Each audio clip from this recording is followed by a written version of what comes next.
Number 5, the Honourable Ruth Dyson. Thank you, Mr. Speaker. My question is to the Minister of Health. What frontline health services are being cut? The Honourable Tony Ryall. Mr. Speaker, frontline services overall are being increased despite significant financial challenges facing the country.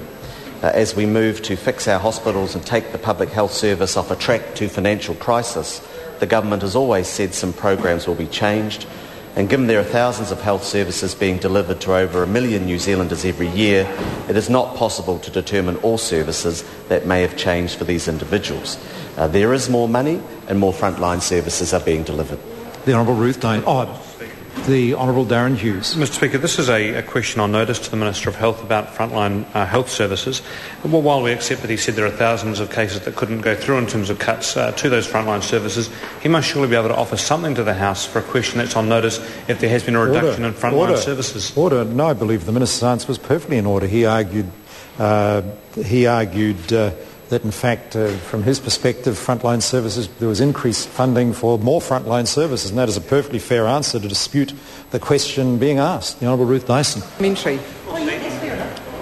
When he labelled cuts to home help for the elderly as a change, does he think that older New Zealanders who 6 months ago had their home help reduced will now congratulate him on the change announced by Otago and Southland District Health Boards, which will see 3,000 older people across that region having their home support completely cut? The Honourable Tony Ryall.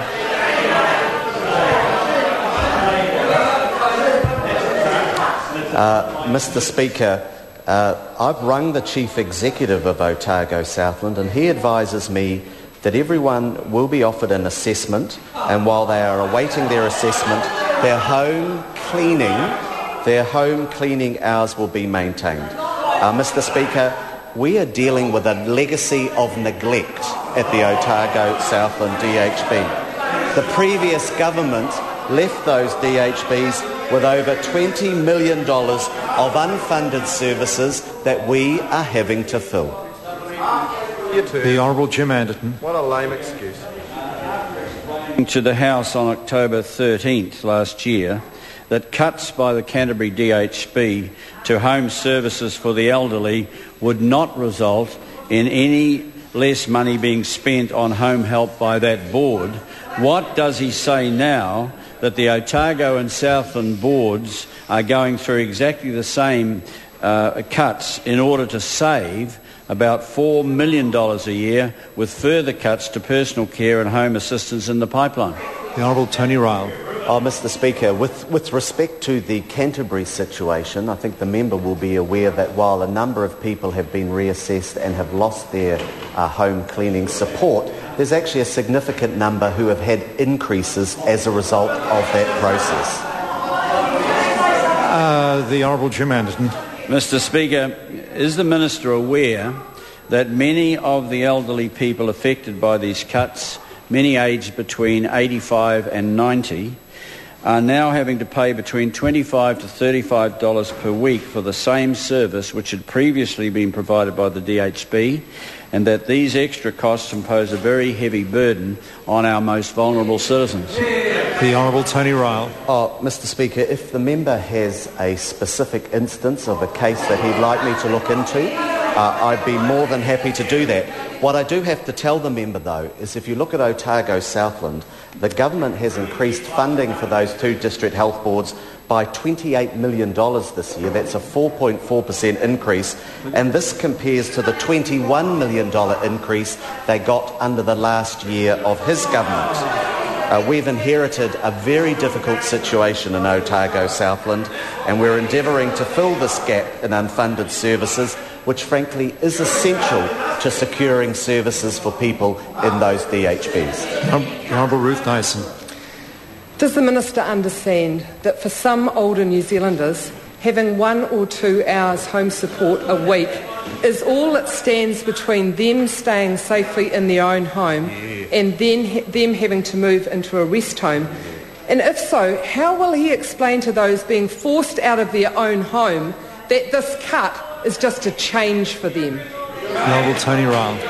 Mr. Speaker, if the member sincerely wants me to investigate a case of someone being forced out of their home as a change of this, then I would be happy to look into that, as I do for other colleagues of her party opposite. But what I need to tell the member is that I've been assured by all the district health boards involved that no one will be unsafe or unable to stay in their home as a result of these changes. Dr. Paul Hutchison. Supplementary to the Minister of Health. Could the Minister tell us again how much more in resources has this government provided to Otago and Southland, and why, with this increase, are some services being re-examined? The Honourable Tony Ryall. This financial year, the National-led government increased funding for Otago Southland by $28 million, or 4.4%. And the member opposite asked why the changes. Well, I have to say that while the previous government increased their budget by $21 million a year earlier, we have inherited from them a rapidly worsening financial position at Otago Southland with unfunded services of over $20 million. We are endeavouring to fill this gap steadily over years with increased funding, because that is essential to secure the future of health services in Otago and Southland. The Honourable Ruth Dyson. Is the Minister satisfied that the decision to cut domestic assistance to 3,000 residents in Otago and Southland, that's doing laundry, house cleaning, shopping and meal preparation, without any assessment of those people's needs, is fair? The Honourable Tony Ryall. Well, first of all, I'm advised that meal preparation is unaffected by these changes. And what I can also tell the member is that, as I said earlier, the Chief Executive has assured me that everyone who would like an assessment will be offered one, and while they are awaiting, their home cleaning will be maintained. The Honourable Ruth Dyson. Is the Minister reassured by the letter from the District Health Boards being sent to the Otago and Southland senior citizens, telling them that their home support has now been completely cut, but advising them how to pay for that service if they are able to pay for it? And if so, why does that reassure him? The Honourable Tony Ryall. Mr. Speaker, I'm unable to comment on what the member has said, other than to say the changes being made at Otago and Southland are not new.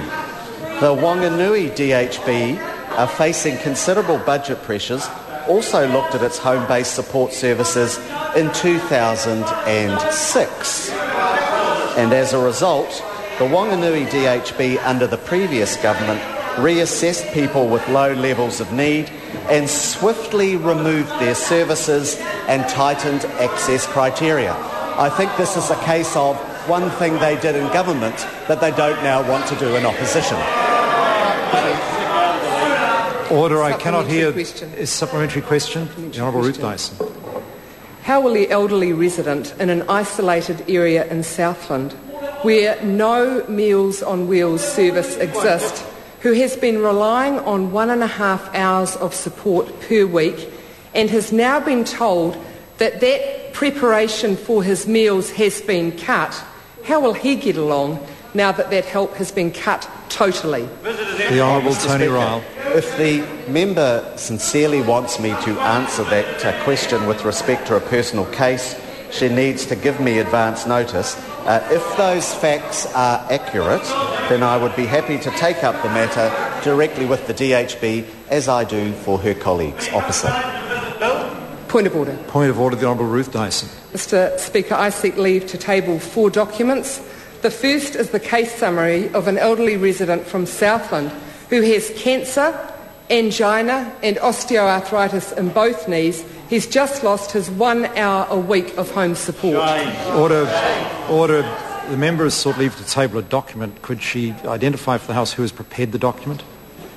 A case summary, Mr. Speaker. But I asked who's prepared the document. I have, on the basis of information given to me. Order. A point of order is being heard. Of information given to me for advocacy. Leave is sought to table that document. Is there any objection? There is no objection. The Honourable Ruth Dyson. The second is the case summary of an elderly resident from Southland who has congestive heart failure is both hearing and sight impaired who has just lost their 1 hour a week of home support. Leavers sought to table that document. Is there any objection?